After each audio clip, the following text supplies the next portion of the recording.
Telediario. Bajo supervisión adulta.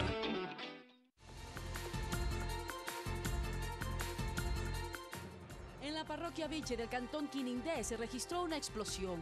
3 personas fueron detenidas.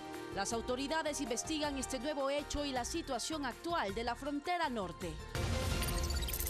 El Consejo de Participación Ciudadana y Control Social Transitorio destituyó de su cargo al superintendente de Economía Popular y Solidaria, Patricio Rivera. Consideran que su nombramiento ya había caducado. El programa Misión Ternura fue presentado hoy en Quito. Disminuir la desnutrición crónica hasta el 2021 en niños y niñas menores de 5 años es el objetivo. En lo internacional, expectativa en Brasil. El expresidente Luis Ignacio Lula da Silva está a un voto de ir a prisión. A esta hora, el Tribunal Supremo Federal debate si acepta o no el pedido de habeas corpus. Y en los deportes, un informe especial de Andrés Kushmer desde Bogotá, Colombia, sobre la llegada del trofeo de la Copa Mundial.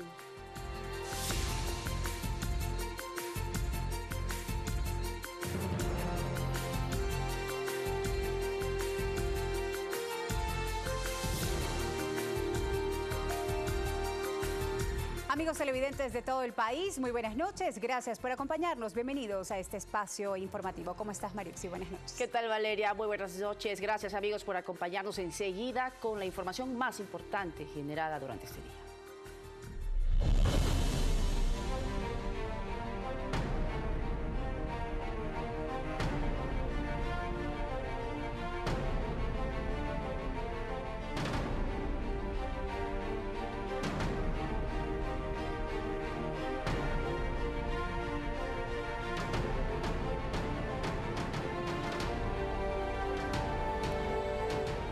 Aquí iniciamos. 3 personas, entre ellas un ciudadano de nacionalidad colombiana, fueron detenidas para investigaciones por la explosión registrada la madrugada de este miércoles en la parroquia Viche, en la provincia de Esmeraldas.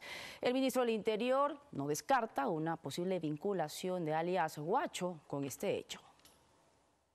La explosión se registró la madrugada de este miércoles y provocó alarma en los pobladores de la parroquia Viche del cantón Quinindé. Oímos el estruendo, pero creíamos que era como un temblor y sonaron el zinc. Fue el sonido del estruendo así de golpe, nomás se oyó la explosión. Totalmente fuerte, sí, eso sí que fue totalmente fuerte porque hubo movimiento pues de las casas, los techos y todo. Esto motivó el despliegue de personal policial del Grupo de Intervención y Rescate que durante la mañana reforzó la seguridad e hicieron patrullajes por el río para identificar el sitio exacto de la explosión. La policía vino a hacer su barrido por la parte de arriba del puente, por la puerta de abajo, ha recorrido la zona fluvial. La parroquia está ahorita en Santa Paz. Conocido el suceso, el ministro del Interior César Navas se trasladó a Esmeraldas.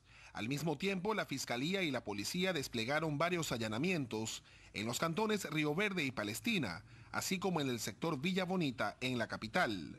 Posteriormente, el ministro Navas dio detalles de la operación.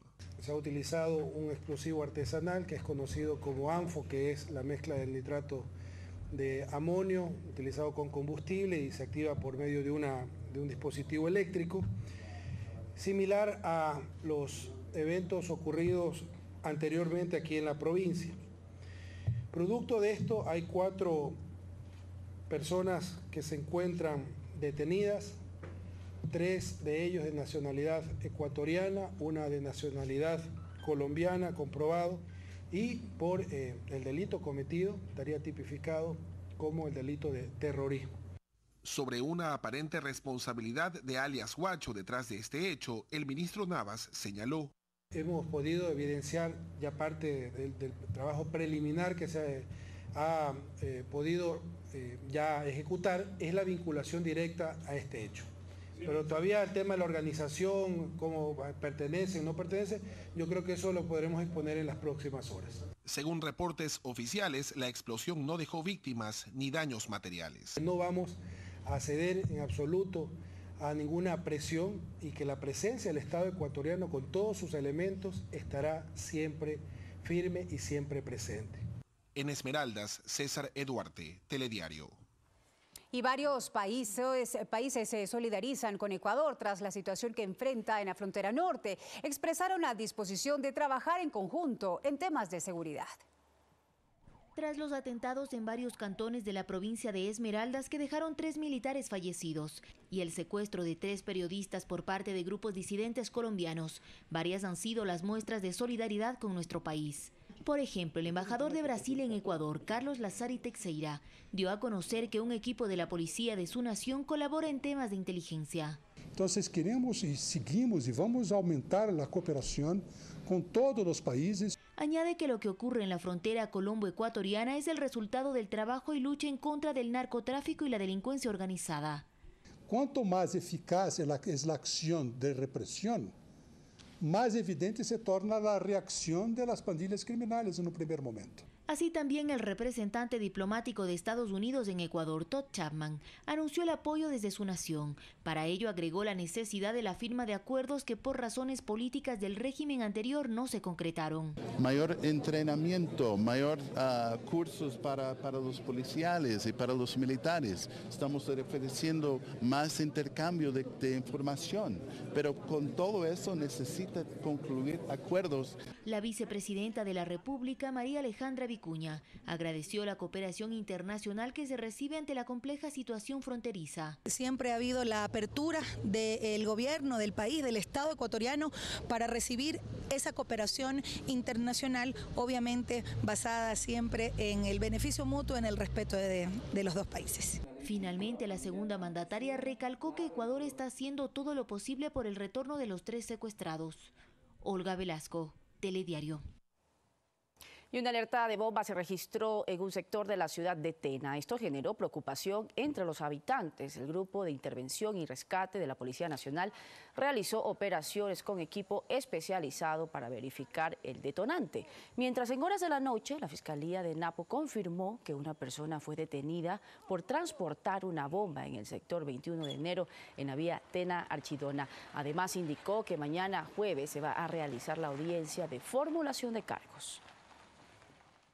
El gobierno le apuesta a la inversión privada como elemento complementario del plan económico para captar ingresos que mejoren la caja fiscal. En las áreas de transporte y comercio exterior, por ejemplo, existen portafolios de inversiones que se espera se concreten a corto plazo. Uno de los pilares del plan económico se centra en la reactivación productiva. Un complemento fundamental es la búsqueda y materialización de nuevas inversiones que dinamicen la economía mediante la generación de fuentes de empleo. Hemos destacado, por ejemplo, la cartera de proyectos de inversión que contempla ejecutar el Ministerio de Comercio Exterior.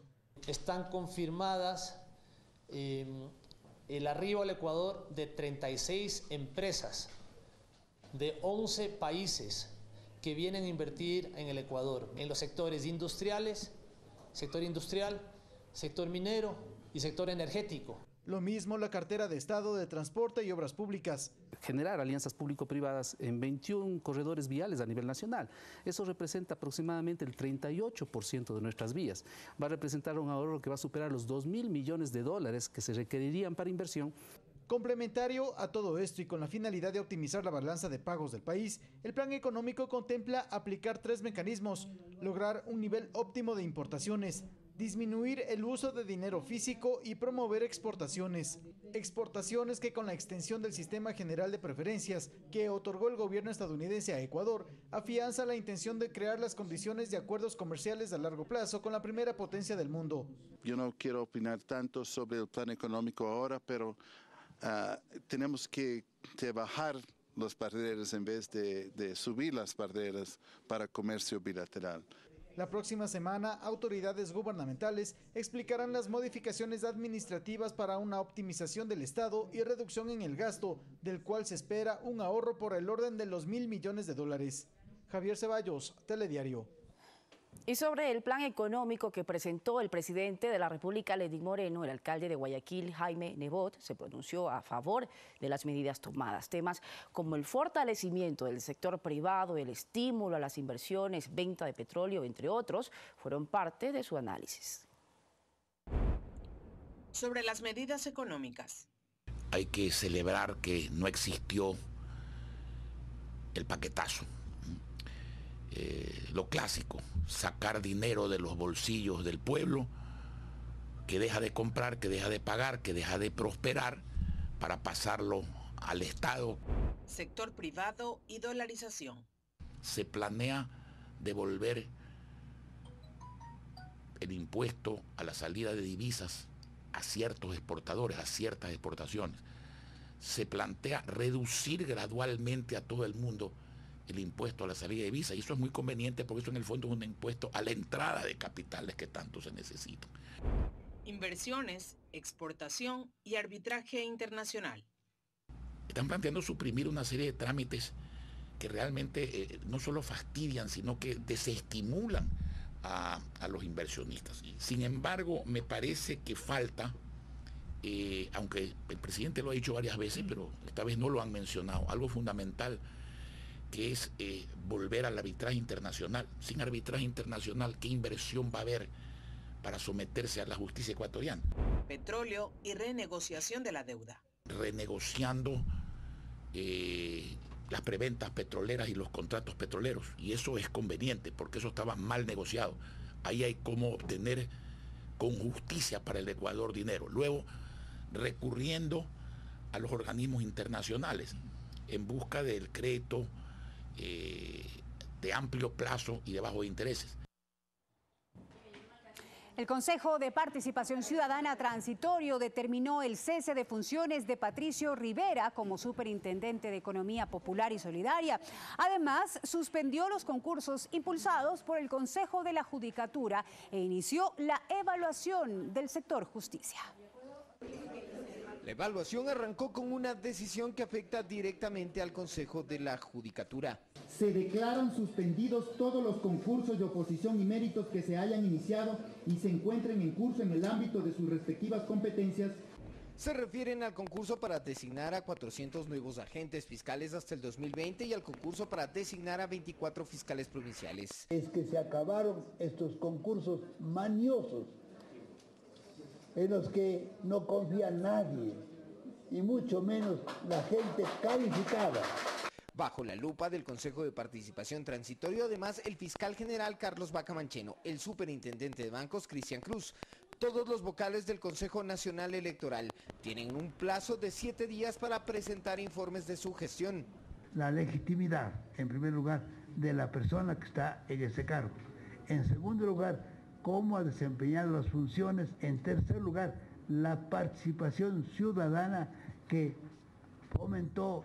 Una tercera decisión se refiere a Patricio Rivera, hasta hoy superintendente de Economía Popular y Solidaria, pues el Consejo decidió cesarlo en funciones o adelantar la terminación de su periodo. Que entre la designación efectuada por el Consejo de Participación Ciudadana y Control Social y la posesión del economista Patricio René Rivera Llanes transcurrieron 235 días. Estas las primeras decisiones en un proceso de evaluación de autoridades de control que, según el mandato aprobado en la consulta de febrero, no durará más de 180 días. Daniel Montalvo, Telediario. Y esta noche nos acompaña la ministra de Economía y Finanzas, María Elsa Viteri, quien nos va a explicar sobre el plan económico presentado el lunes por el presidente de la República. Ministra, ¿qué tal? Bienvenida. Muchísimas gracias, primero, por estar con nosotros en este espacio.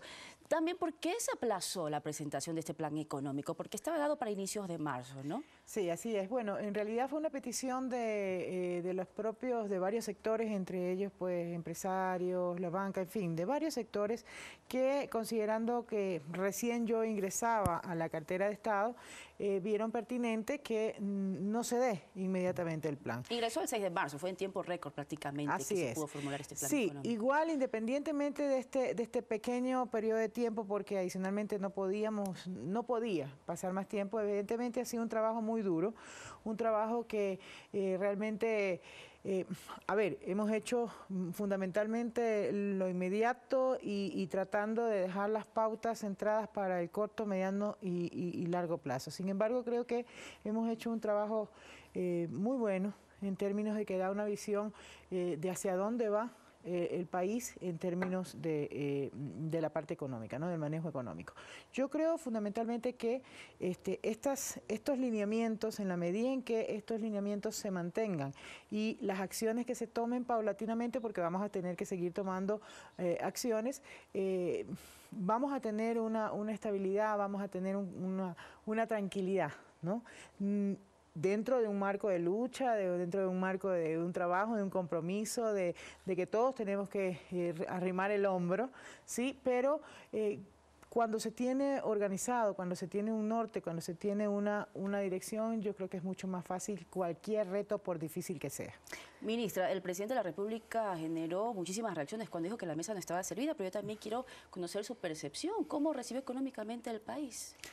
A ver, el país estaba en una situación complicada, difícil, pero creo que siempre que existen estos precedentes, cuando hay situaciones, insisto, difíciles, lo importante realmente no es centrarse en lo difícil de la situación, sino buscar las soluciones. Y sobre todo cuando, sumado a elementos que son de tipo de compromiso, sumados a elementos que tienen que ver con creer en lo que se hace, entonces creo que eso nos lleva hacia un resultado positivo.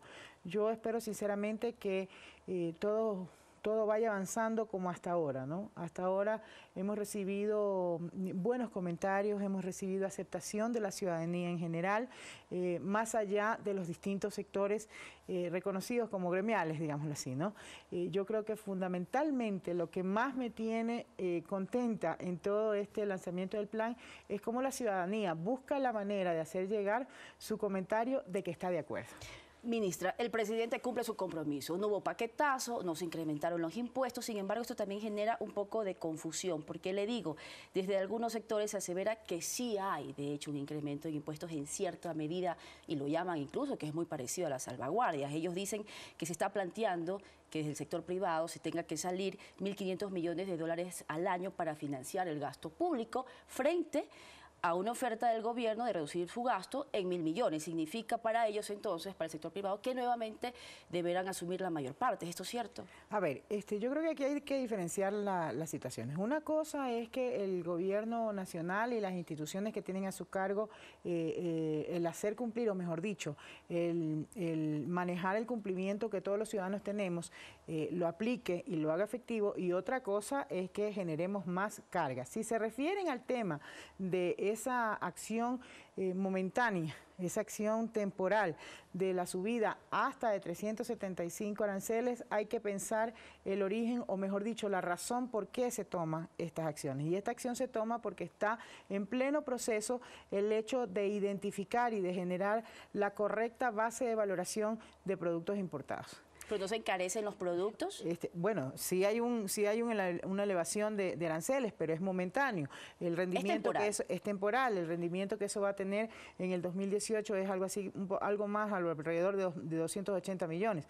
Entonces, lo que hay que entender es que no hay que confundir lo que es hacer cumplir la normativa y lo que ya está dispuesto con realmente una carga adicional. Y efectivamente en las 375, digamos que se tocan los aranceles de 375, efectivamente ahí sí hay un incremento, digámoslo así, pero que por otro lado va a significar, desde el punto de vista de la balanza, va a significar evidentemente 400 millones menos de importación. ¿Esta decisión se toma, como lo dijo el presidente, para proteger la dolarización? ¿No existía algún otro mecanismo? Exactamente. Dentro de del conjunto de medidas que analizamos, esta era la medida más oportuna, porque adicionalmente, recuerde usted que se toman en partidas que no tienen, en subpartidas que no tienen o que no afectan, o las condiciones para que lleguen a ser 375 en el análisis, no se tocan materias primas, no se tocan bienes de capital, y también algo que es muy importante, que no se toma la decisión dependiendo del origen de las importaciones. Esto es eventual, es momentáneo y es para compensar el hecho de que todavía no está completamente o todavía no se puede aplicar lo que es ideal, que es tener la verdadera base de valoración de los productos importados. Ministra, ahora Un anuncio que le ha venido muy bien al sector privado, era algo que han venido peleando desde hace muchísimos años, que era la eliminación del anticipo al impuesto a la renta, porque lo veían muy injusto el tener que pagar antes de ellos recibir. Sin embargo, también existe aquí una duda, ¿se lo va a eliminar de forma automática en el 2019 o va a haber algún mecanismo específico? Bueno, vamos a establecer realmente la eliminación desde el 2019, efectivamente tratando de que sea inmediatamente, ¿no? Pero ojo, aquí yo sí quiero que reflexionemos algo. Todos estos beneficios en general van a ser otorgados dependiendo de si se cumple o no si se cumple o no con los deberes, cada uno de los deberes que tenemos, ¿no, verdad?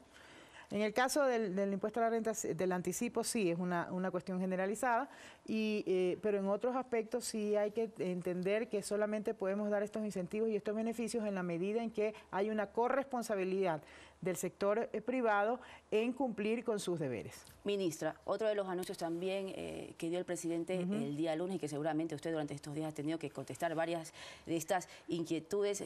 En una de las metas está la optimización del Estado. ¿Esto qué implica? La reducción del gasto público. ¿Esto qué implica a su vez? Se van a eliminar ministerios, secretarías, coordinaciones y a la mitad de asesores. ¿Cuántos asesores existen al momento, ministra? Mire, la verdad es que yo no tengo la cifra exacta porque, debo de ser sincera, todo este mecanismo lo venimos trabajando varios grupos o todos los ministros, básicamente, ¿no? En este caso, esa competencia está a cargo de la Secretaría General de la Presidencia de la República y entonces los datos exactos los tiene y los vamos a dar a conocer el próximo martes, ¿no? El detalle lo vamos a dar a conocer el próximo martes. Pero en todo caso, lo interesante es que el aporte que ha generado la Secretaría General de la Planificación junto con Semplades en este caso y también con las empresas públicas, porque ese es un rubro que engloba toda esa optimización. Entonces, lo interesante es que vamos a llegar a los 1.000 millones y eso es importantísimo. Y es importantísimo no porque se va a dejar de hacer las cosas, no porque el Estado va a dejar de hacer, de ejecutar, de tomar sus competencias o de cumplir con sus competencias, sino que vamos a hacer realmente lo mismo con menores recursos.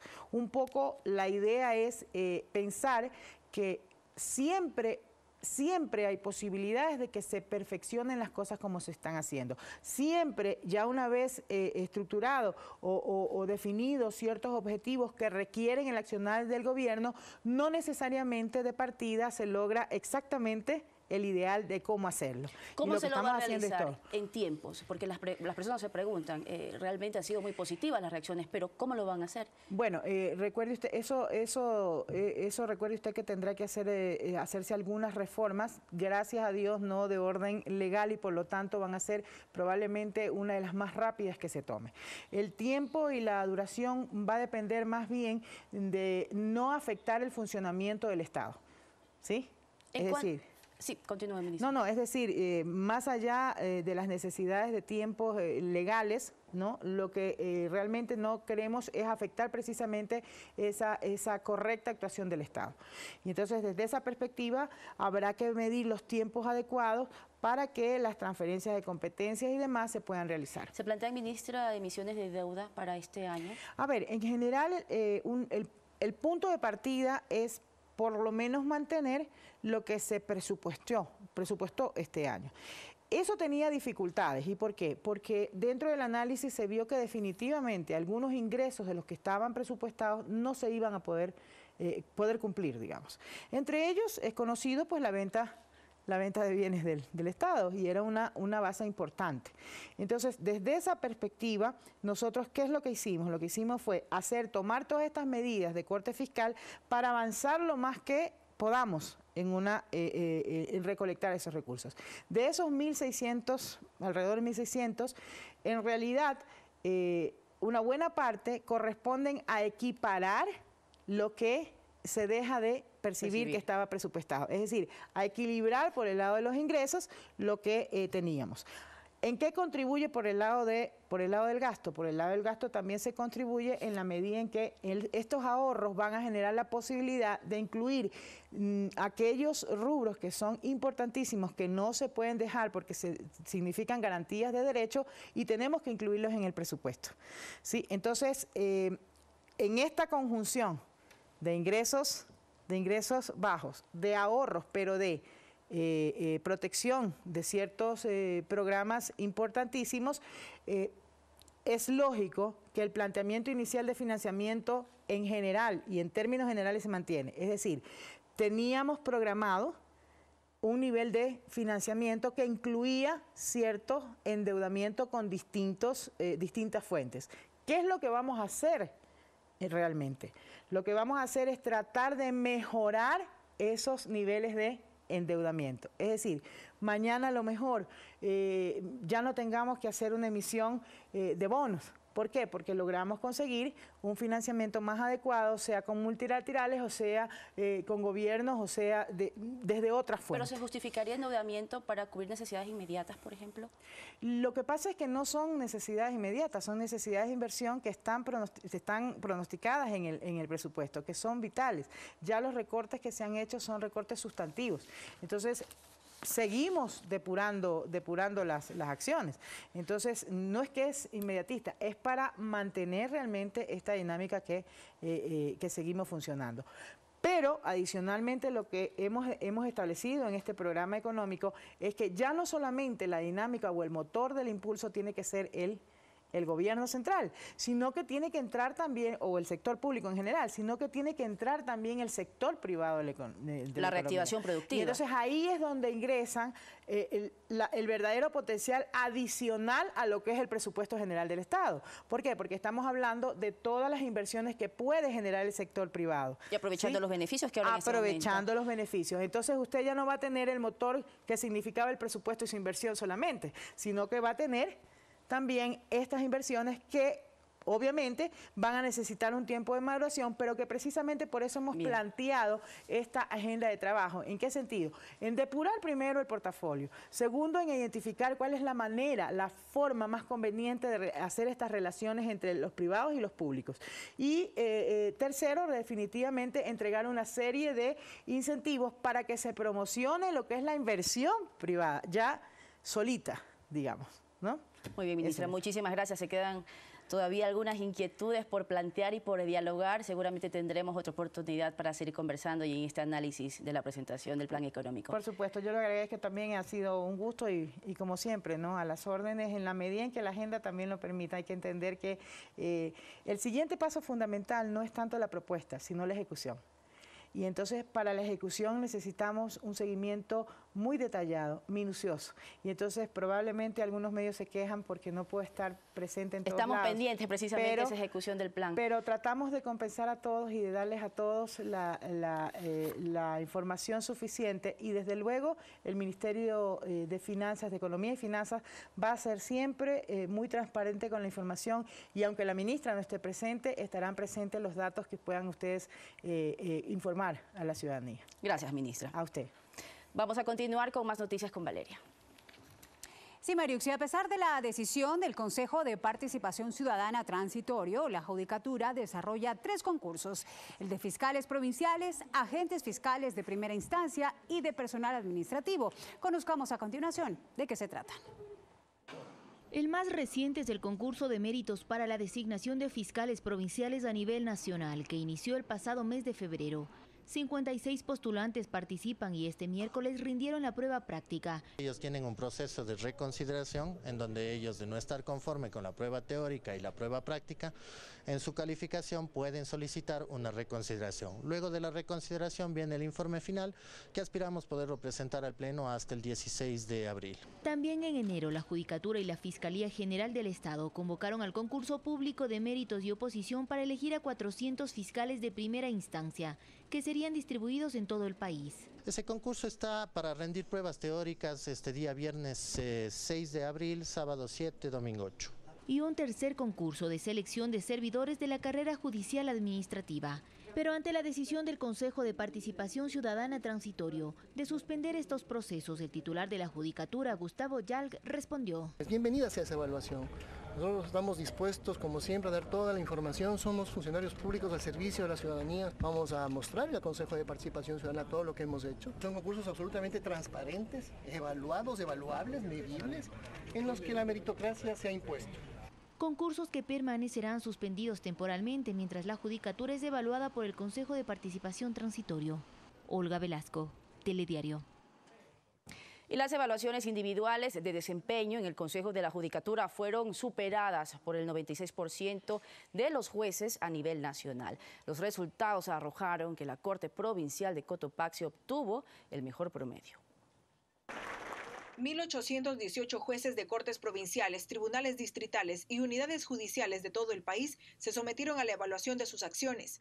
Dicho proceso determinó que Ángel Eduardo Veintimilla, juez de la Unidad de la Familia, Niñez y Adolescencia del Cantón Durán, obtuvo el mejor desempeño en esa área. Para nosotros poder medir nuestros conocimientos en base a la aplicación de las normativas que existen. Según lo establece el Código Orgánico de la Función Judicial, los funcionarios son calificados según la productividad alcanzada en torno a la resolución de causas, la aplicación de métodos como la mediación, el porcentaje de acuerdos de conciliación y demás. El 72.55% obtuvo una calificación satisfactoria. De acuerdo al proceso, la mejor evaluación la obtuvo la Corte de Cotopaxi. El mejor desempeño, los operadores de justicia de Imbabura. Las mejores salas penales, civiles y de la familia están en Tumuragua. Los jueces del Ecuador se evalúan en su desempeño tanto cuantitativo como cualitativo. Quienes en cambio obtuvieron una evaluación deficiente entrarán en una etapa de reconsideración con 3 meses para mejorar las metas mínimas de rendimiento.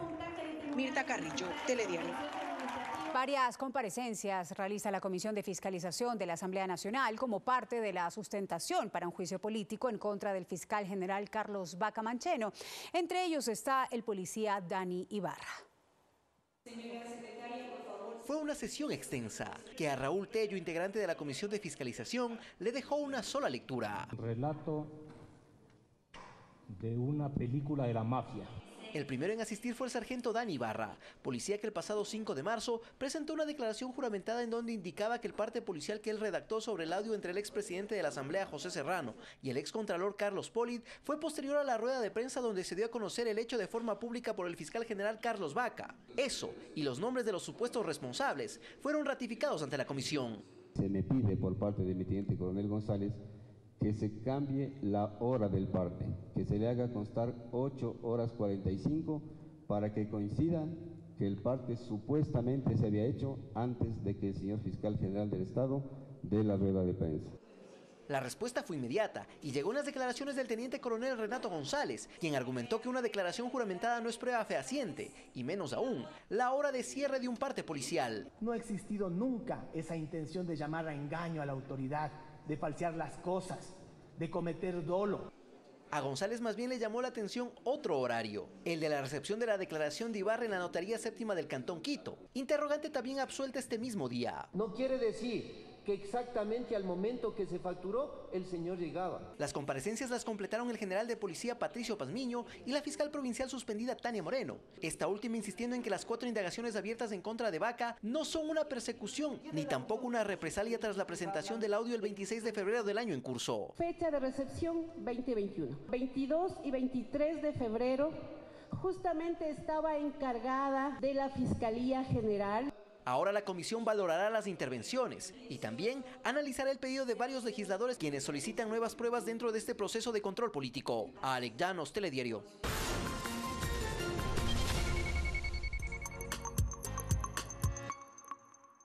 Tres números te conectan a personajes fascinantes. Compartiremos con ustedes el secreto del ecuatoriano que prepara la mejor espumilla de Nueva York. Tres números que te llevan a conocer historias de lucha. Conoceremos la increíble historia de Vladimir Quito, joven ecuatoriano que después de haber vivido indocumentado, logró algo inimaginable. Tres números que te conectan con Ecuador. Muy pronto estaremos lanzando nuestra nueva temporada de 593 Ecuador por la señal de Ecuador TV. Nuestros seguros brindan protección contra daños provocados por desastres naturales. ¿Y su diversión? Cubierta por completo. Nuestros seguros te cubren contra accidentes de tránsito y daños a terceros. ¿Y sus risas? Totalmente aseguradas. Nuestros seguros te protegen contra lesiones provocadas por acciones imprevistas. ¿Y si te rompen el corazón? Estarás en las mejores manos. Nuestros seguros te dan la tranquilidad de saber que tus seres queridos no estarán solos, porque en Seguros Sucre aseguramos lo que importa de verdad. En la República de Moldavia, la corrupción amenaza el progreso. Necesitamos un político fuerte que nos saque de la crisis, uno del que podamos estar orgullosos, para que la gente joven no se vaya. En Ucrania, una mujer de Ghana que ha dedicado su vida a los niños de la calle. Hace 10 años, Harriet Bruce Annan acogió a estos niños de la calle en su orfanato. Aprenden cosas importantes porque muchos problemas aquí son los mismos que en África. Informe Mundial, sábado 20 horas.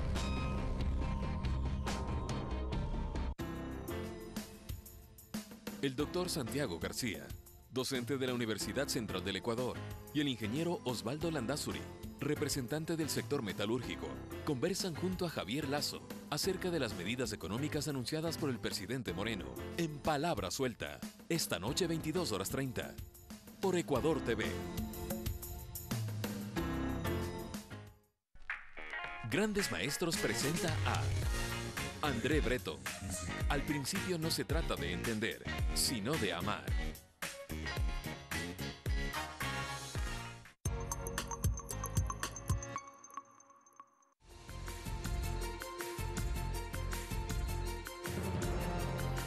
Seguimos informando. El sector de la construcción se muestra optimista por la recuperación económica de dicha área, que según sus representantes avanza.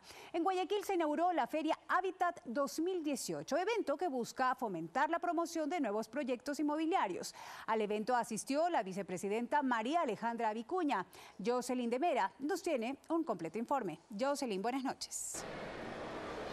¿Qué tal, Valeria Mariuxi? Muy buenas noches. Hacemos contacto desde el Centro de Convenciones de Guayaquil para contarles que cerca de 60 promotores inmobiliarios expondrán sus proyectos dirigidos específicamente a ciudadanos que quieran acceder a vivienda. Se trata de la Feria Inmobiliaria Casa Nueva Hábitat 2018. Al acto inaugural asistió la vicepresidenta de la República junto a representantes de la banca pública y del sector privado. Representantes también de constructores, quienes destacaron medidas como la derogación de la ley de plusvalía y el anuncio económico del presidente Lenín Moreno para dinamizar la economía en el país. Escuchemos.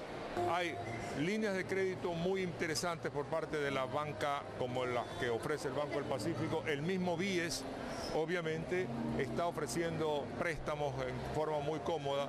Todos son grandes esfuerzos que el gobierno está haciendo y nos corresponde a nosotros, los constructores, ser recíprocos respecto a ese esfuerzo. También arrimar el hombro para presentar proyectos. Estamos ofreciendo para viviendas de hasta $70.000 un financiamiento al 4.5% hasta 25 años plazo. Eso le permitirá a gente de ingresos medios y bajos tener acceso a su primera vivienda. La reactivación económica va por buen camino y que el aporte de los empresarios comprometidos y sobre todo responsables con este objetivo están presentes. Creo que esta es una muestra clara de por dónde va el país. Hay una expectativa importante, pero sobre todo el entusiasmo y compromiso del sector privado, que de la mano con el sector público evidentemente vamos caminando con miras hacia ese desarrollo económico y productivo que es prioridad de nuestro gobierno. Hay tasas del 4.5% y crédito a 20 y 25 años plazos, y realmente las ofertas inmobiliarias que se están dando son una oportunidad que creo yo no deben dejar pasar por alto. La idea es hacerlo a través de créditos con tasas de interés accesibles. Por el momento podemos contarles que esta feria se desarrollará del 4 al 8 de abril aquí en el Centro de Convenciones de Guayaquil y la entrada cuesta $3. Es lo que podemos informar hasta este momento. Retornamos a estudios. Buenas noches. Jocelyn, completo el reporte. Muchísimas gracias por toda la información.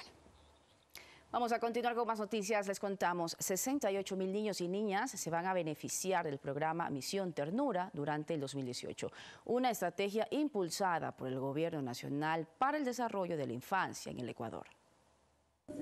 Se realizó en la capital el lanzamiento del programa Misión Ternura, que busca eliminar a nivel nacional la desnutrición crónica infantil. En este año vamos a trabajar con cerca de 68.000 niños, niñas menores de 3 años a nivel nacional en 90 cantones que han sido priorizados. El Distrito Metropolitano de Quito será uno de los cantones en donde se implementen las estrategias de la Misión Ternura. Vamos a actuar en el noroccidente de este cantón.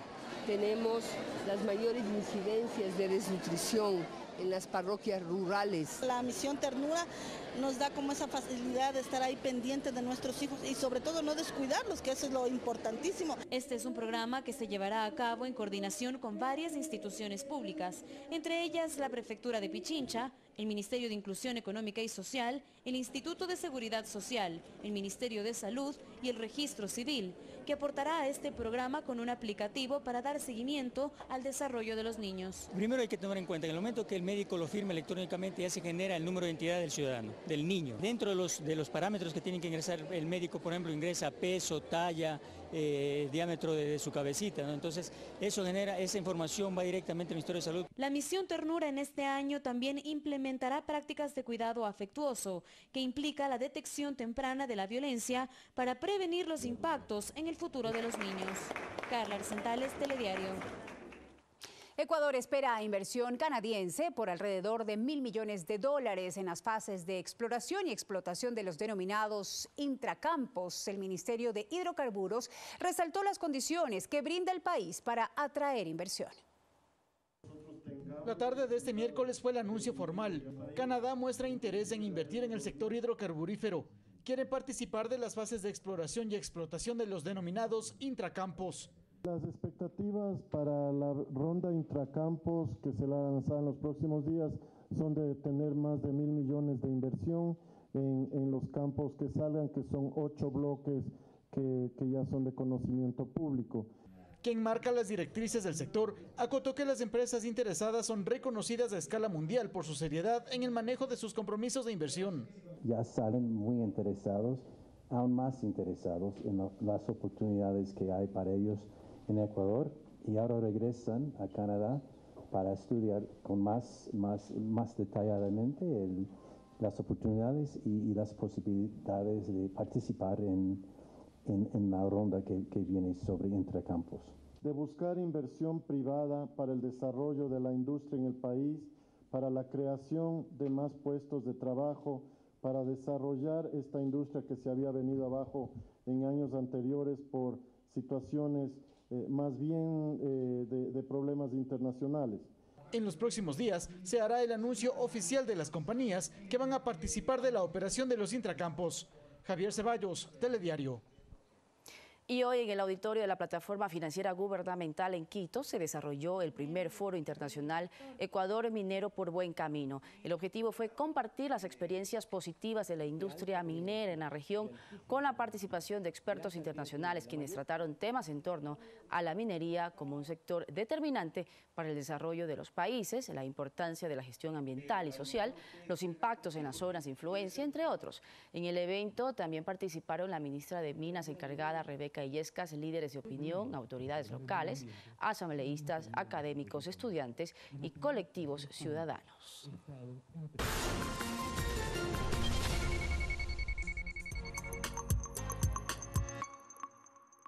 Este jueves 5 de abril, en Primera Impresión nos acompañarán Juan Sebastián Roldán, vocero del presidente de la República, para dialogar sobre los ejes más importantes del programa económico que impulsa el gobierno nacional. Además, Edson Romo, secretario nacional de Planificación, cómo se reestructurará el Estado con el nuevo modelo económico. Y Jaime Rumbea, representante de los promotores inmobiliarios de vivienda. La situación del sector inmobiliario en el Ecuador, las nuevas perspectivas a propósito del programa económico. Los esperamos a las 6:55 en Primera Impresión con Eduardo Califé por Ecuador TV. No hay nada más ecuatoriano que el ceviche, la cecina, la tonga, los churros, la chicha, el bolón, las empanadas y la fanesca. No hay nada más ecuatoriano que Ecuador de Fiesta. Estreno 8 de abril a las 19 horas por Ecuador TV.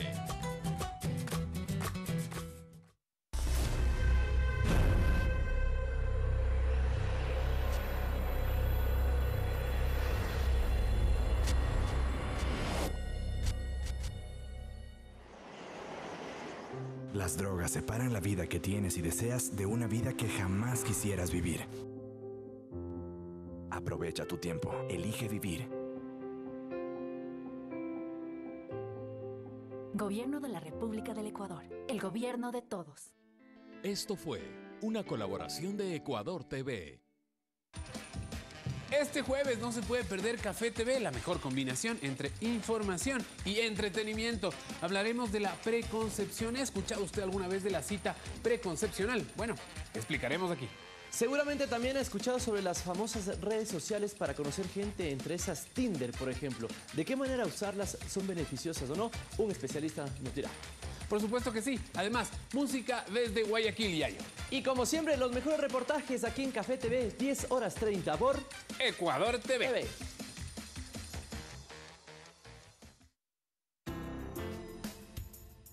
El doctor Santiago García, docente de la Universidad Central del Ecuador, y el ingeniero Osvaldo Landazuri, representante del sector metalúrgico, conversan junto a Javier Lazo acerca de las medidas económicas anunciadas por el presidente Moreno en Palabra Suelta, esta noche 22:30, por Ecuador TV.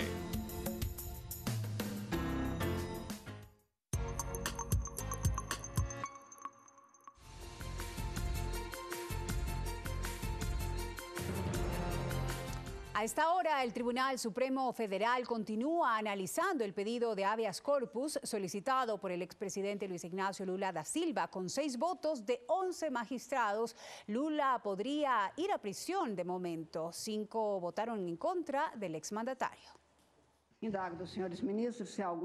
Por más de 7 horas, el Tribunal Supremo Federal de Brasil debate el habeas corpus solicitado por el expresidente Luis Ignacio Lula da Silva. Hasta el cierre de esta edición, de 11 magistrados, 5 votaron en contra del exmandatario y 3 a favor. El sistema está fracturado y es por eso que los procesos no llegan al fin. Es por ende que yo niego el pedido de habeas corpus. Si el habeas corpus es aceptado, Lula conservaría la libertad y continuaría el proceso total de apelaciones, ya que puede hacerlo ante el Superior Tribunal de Justicia y la Corte Suprema como últimas instancias. En este escenario, Lula podría candidatizarse en agosto para las elecciones presidenciales, apelando a la justicia electoral. Pero asimismo, su libertad podría generar un quiebre en el Estado democrático de derecho, ya que la ley estaría siendo alterada en beneficio del ex jefe de Estado condenado en 2 instancias y daría pie a otros políticos y empresarios condenados por el caso Lavallato a solicitar libertad preventiva. En caso de que se rechace el recurso de amparo, los derechos políticos de Lula quedarían inhabilitados y por fuera de la contienda electoral. Además, su detención será cuestión de días. Los exteriores del Supremo Federal están bajo custodia policial, ya que se registran movilizaciones a favor y en contra de Lula da Silva, quien denuncia persecución. El líder del Partido de los Trabajadores está junto a sus simpatizantes en el Sindicato de los Metalúrgicos a la espera de la votación final del Supremo. Fanny Lara, Telediario. Y en Venezuela, la Federación de Trabajadores de la Salud anunciaron que el próximo 17 de abril realizarán una protesta nacional. Este gremio denuncia una crisis laboral en los centros hospitalarios por los bajos salarios del personal y la escasez de medicamentos y con ello la decadencia de los servicios sanitarios. En los últimos días, los pacientes con cáncer han salido a las calles ante la falta de medicinas y el retraso de sus tratamientos. La procesión de entre 1.500 y 2.000 inmigrantes provenientes de distintos países de Centroamérica que emprendieron el pasado marzo una caravana por todo México para llegar hasta Estados Unidos desistieron de continuar. Esto luego del intercambio de acusaciones entre el gobierno de Donald Trump y de Enrique Peña Nieto. Sin embargo, un grupo de 500 personas aseguran que buscarán llegar a suelo estadounidense pese al incremento de las redadas contra los indocumentados. Y una persona murió y más de 50 resultaron heridas tras un múltiple accidente en Chile. El hecho se registró en la localidad de San Fernando cuando se produjo un impacto entre 24 vehículos, 11 pequeños, 4 buses y 9 camiones. Según las autoridades, la espesa neblina habría sido la causante de este siniestro.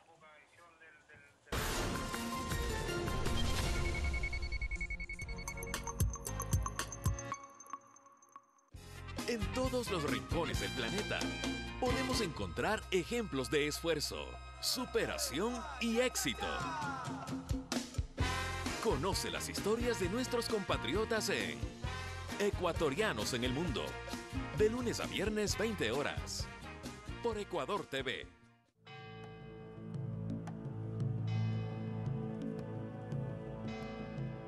Cuando se fundó la ciudad de Quito, la ciudad venía desde Santa Bárbara hasta cerca de la 24 de mayo, entonces congregaban al pueblo de Dios en la parte alta de Santa Bárbara e iniciaban en la primera cruz. Cada una de las 7 cruces representa una de las estaciones que corresponden al Vía Crucis. Entonces, actualmente se mantiene esa costumbre y el Viernes Santo en la tarde, en la noche, se sigue rezando. La ciudad prácticamente se reducía a la calle García Moreno y por esto en la calle principal estaban las iglesias, los centros de culto y allí pusieron esas cruces. Nuestros aborígenes, antes de la conquista de los españoles, tenían la costumbre en los lugares importantes poner unas piedritas que significaba para ellos un voto hacia el ser superior. Cuando vinieron los evangelizadores, los misioneros, esas costumbres paganas quisieron transformarlas en costumbres cristianas. En esos lugares en donde depositaban las piedritas, los misioneros levantaron cruces, normalmente o de madera o de piedra, cuando eran lugares mucho más importantes. Están fuera de la iglesia, están normalmente en el pretil de la iglesia. Donde está la cruz, hicieron como el patio, el pretil de cada uno de los lugares de adoración y de recogimiento. Los misioneros, por tanto, quisieron aprovechar de estas cruces para que la devoción del Viernes Santo, para rezar el Vía Crucis, se hiciera también no solamente en la iglesia, sino fuera de la iglesia, en la parte externa. Las procesiones son, como decir, de Semana Santa, de Jesús de Gran Poder. Son tradiciones muy antiguas que no se pierden, no se van a perder tampoco porque la gente que es católica siempre está presente en estos eventos. Invitamos a todos los turistas que recorran la calle de las 7 Cruces porque van a encontrar muchas cosas, muchas maravillas que van a ir conociendo.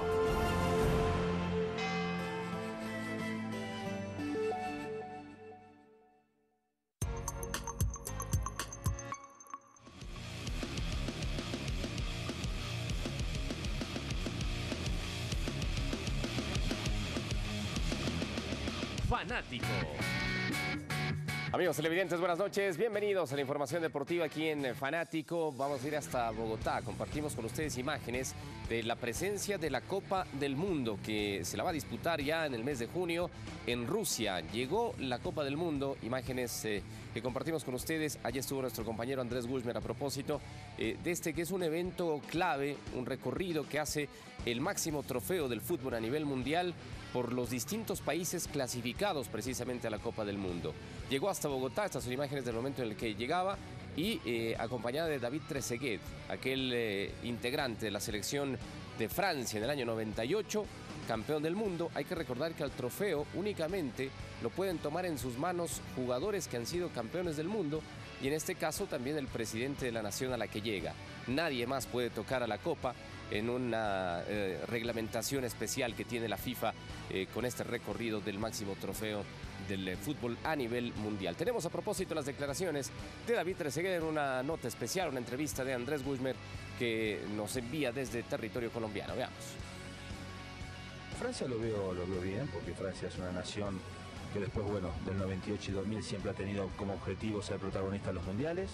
Hay una generación nueva muy interesante, muy buena, joven, pero con experiencia a nivel equipo. Francia ha hecho un buen papel durante la Eurocopa del 2016 en Francia, perdiendo la final contra Portugal. Esa experiencia ha dado determinación, ha creado un grupo interesante, bueno, con un entrenador de experiencia que ha conocido la victoria siendo como jugador, pero ahora como entrenador, y creo que Francia es una seria candidata.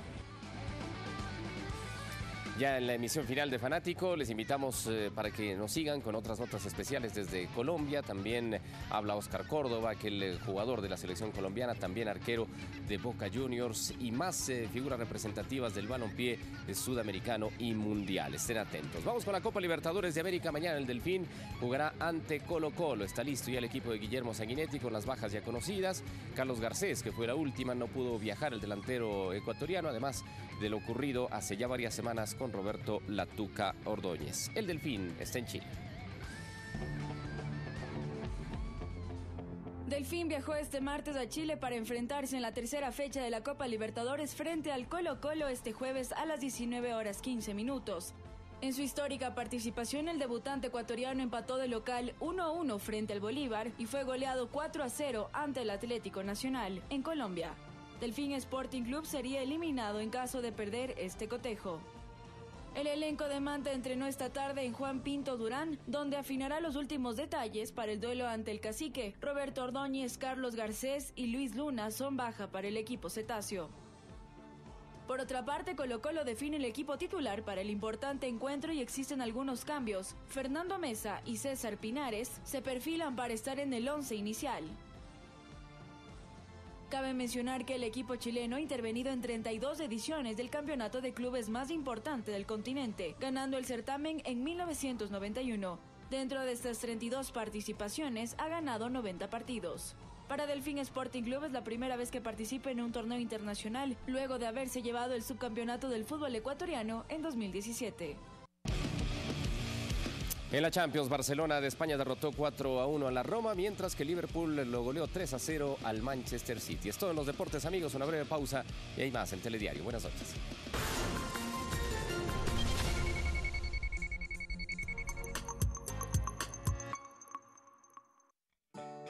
Hola, soy Enrique Márquez y los invito este sábado a ver un nuevo capítulo de La Ruta de Enrique.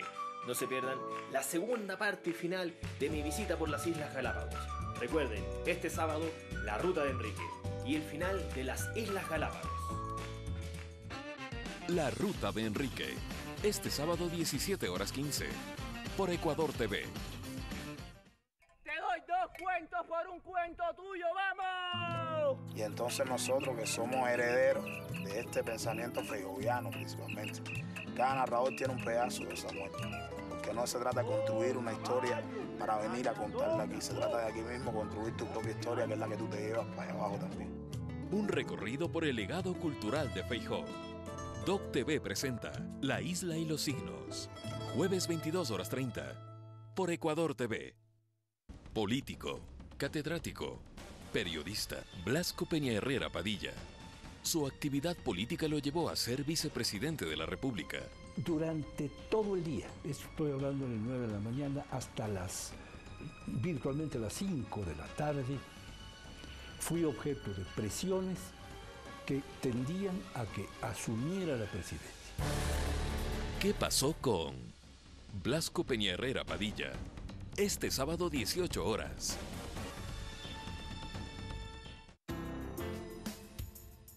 El doctor Santiago García, docente de la Universidad Central del Ecuador, y el ingeniero Osvaldo Landazuri, representante del sector metalúrgico, conversan junto a Javier Lazo acerca de las medidas económicas anunciadas por el presidente Moreno en Palabra Suelta, esta noche 22:30, por Ecuador TV.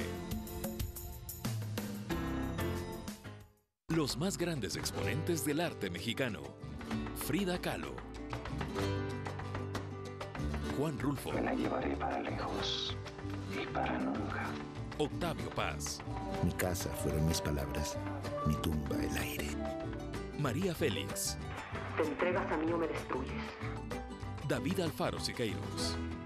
En un solo lugar. Biografías. Todos los martes 22:30. Por Ecuador TV.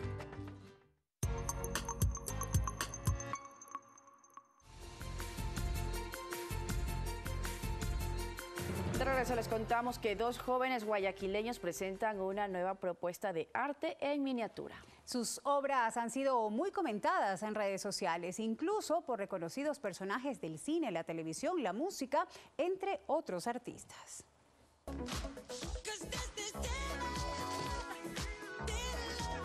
Se trata de recrear escenas de reconocidos videos musicales y películas taquilleras en maquetas realizadas con materiales reciclados. Son cuadros, son lienzos, pero en tercera dimensión, porque uno los puede tocar, los puede ver, los puede oler, los puede sentir. Con un palo de madera, con un cartón, con una hoja que no vale, con un pelón choza, con cualquier cosa que ustedes crean que es basura, la hacemos en arte. Estos dos jóvenes decidieron emprender el proyecto después de graduarse de ingenieros en marketing. Las escenas de películas que más destacan son Vaselina, La Máscara, 50 sombras de Grey, Crepúsculo, Insidioso, entre otras. Hicimos muchos bocetos para llegar al final como Yap House, como lo indicaba José Andrés. El tema Yap se basa por las iniciales de él y House porque queremos que sea un holding, un tema de mucho arte. Todos sus trabajos son publicados en redes sociales y pueden ubicarlos como Yap House. Y algunas actrices de películas y novelas los han seguido y reconocido sus obras.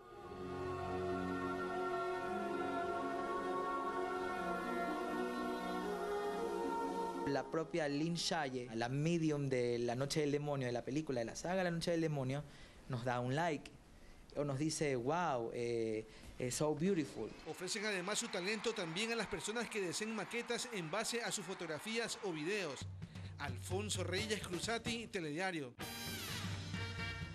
Y así nos despedimos. Gracias por haberse informado con nosotros. Que tenga una excelente noche. Descansen.